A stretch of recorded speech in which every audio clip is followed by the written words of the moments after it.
Le service public fédéral santé publique vient de publier un rapport sur l'incidence de la transition climatique sur le marché du travail en 2050. Selon ce rapport, l'objectif de neutralité climatique risque de faire disparaître des emplois.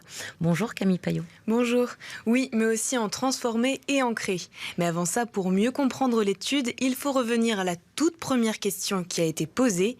Quels sont les liens entre la transition climat et le marché de l'emploi ? Par la suite, les experts ont analysé deux angles. Le premier est que si la transition climatique se fait, quel sera son impact sur l'emploi ?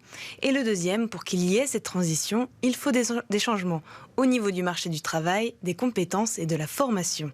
Quentin Rossel de chez Climat a travaillé sur l'étude pour le SPF Santé publique et il présente les trois grands axes du rapport.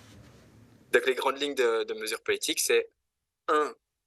Renforcer les compétences des métiers existants dans certains secteurs, par exemple dans la construction. 2.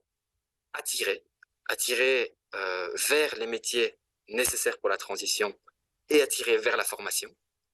Et 3, offrir des programmes de reconversion professionnelle, du coup de reformation, pour s'assurer que personne ne soit laissé sur le carreau.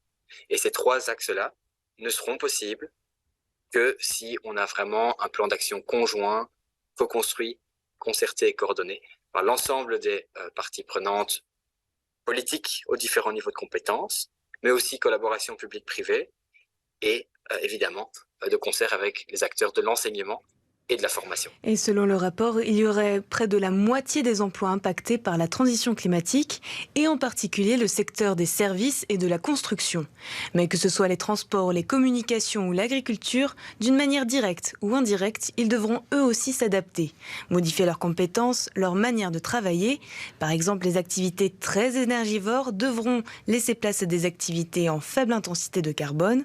Et pour ce faire, un soutien sera proposé pour faciliter la transition, voire la reconversion lorsque certaines activités seront amenées à disparaître. Car l'objectif ici, que l'emploi se transforme ou disparaisse, l'objectif n'est pas de faire grimper le taux de chômage. Merci beaucoup Camille Payot pour ce point et ces détails sur ce rapport, donc sur l'incidence de la transition climatique sur le marché du travail en 2050.